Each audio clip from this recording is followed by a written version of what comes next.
Hey everyone, and welcome back to the channel. Lately I've been posting Minecraft ambiance videos, but today I really wanted to switch things up a little bit and try something new. So while I hang out in my Minecraft realm, we're going to be reading some wild Reddit stories together. Shout out to baby Jamie for kind of being an inspiration. So we'll get started, but the realm is still pretty new, so there's a lot of terraforming left to do. So in the video, I'll be doing some farming, fishing, and a little bit of building while we dive into these stories. Some of them are funny, some kind of crazy. So if you enjoy this type of content, make sure to let me know in the comments, and I'll definitely make some more videos coming up in the future. So I hope you enjoy. So we'll get into the first story here. And it is, Am I the Asshole for Refusing to Pay for My Sister's Wedding? I, 28 female, have always been financially responsible. I've worked through college, paid off my student loans, and saved enough money to buy a small house. My younger sister, 25 female, has made very different choices. She spends money as soon as she gets it and often asks family to help when bills pile up. A few months ago, she got engaged. Everyone was excited until she announced she wanted a $40,000 wedding. The problem was she and her fiance only had about $5,000 saved. My parents offered to contribute a few $1,000s, but my sister expected me to cover the rest because, according to her, I was the rich sibling. I laughed because I thought she was joking. She wasn't. When I said no, she accused me of being selfish and said family should support each other. My parents started pressuring me too, saying I could afford it. I explained that just because I had savings didn't mean I wanted to spend them on someone else's wedding. That's money I've spent years working for. Now my sister isn't speaking to me, and several relatives are calling me selfish.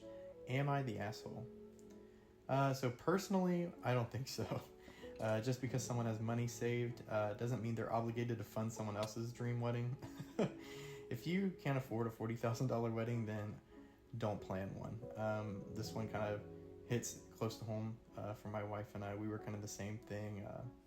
Didn't want to pay for a $40,000 wedding, so we didn't have a $40,000 wedding.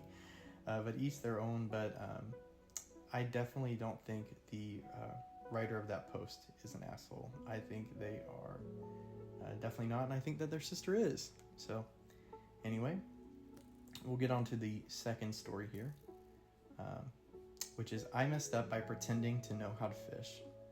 This happened last weekend. My girlfriend's family invited me on a fishing trip.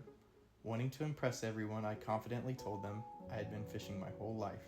The truth? I had never touched a fishing rod. The morning started badly when I spent 10 minutes trying to cast and somehow hooked my own backpack. Then I managed to tangle 3 fishing lines together. Things got worse when I finally got a bite. Everyone gathered around to watch me reel in what seemed like a huge fish. After several minutes of struggling, I proudly pulled it out of the water. It was a tree branch. The entire boat erupted into laughter. To make matters even worse, my girlfriend's 8-year-old cousin caught 3 actual fish in the time it took me to catch the branch. By the end of the trip, everyone knew I had lied. Fortunately, they thought it was hilarious instead of getting mad. So, I think that's pretty funny. I fish a lot in my free time. Haven't as much recently, but I get the part about getting hooked on branches. You'll set the hook thinking you got something big, and then it's just a branch. And you might have to end up cutting the line, so not fun. And for story 3, we got, Am I the asshole for leaving my own birthday dinner? I turned 30 last month. My husband insisted on planning a surprise birthday dinner. I was excited because he usually isn't great at organizing things. When we arrived at the restaurant, I immediately noticed something strange. The guest list was almost entirely his friends, not mine. As dinner continued, people spent most of the evening talking about his hobbies, his work, and his achievements. At one point, someone actually congratulated him for putting together such a great party. I sat there for nearly 2 hours feeling like a guest at someone else's celebration. Finally, I quietly paid for my drink, got up, and left. My husband later accused me of embarrassing him. I told him he managed to make my birthday party entirely about himself. Now we're arguing and his friends say I overreacted. Was I wrong? No, I don't think that the writer was wrong in this case. Although the husband did do something nice for them, the way that he did it by inviting all of his friends and not hers was definitely selfish. And I think that the husband was the asshole. When it's someone else's birthday party, you want to make them the center of attention. Invite their friends. So in this case, definitely not the asshole. That's just rough overall. I feel bad for that writer. Story 4. My coworker has stole my lunch for 6 months. For months, my lunch kept disappearing from the office refrigerator. Every day I'd bring food, every day it would vanish. I complained multiple times, but nobody knew who was doing it. Eventually, I decided to set a trap. I made an extremely spicy burrito loaded with hot peppers and hot sauce. The next day, around lunchtime, one of my coworkers suddenly sprinted towards the bathroom, coughing and crying. The entire office immediately knew what had happened. When management reviewed security footage, they confirmed he had been stealing lunch for months. Eventually, he was fired. I never lost another lunch. Justice was served in that case, you know.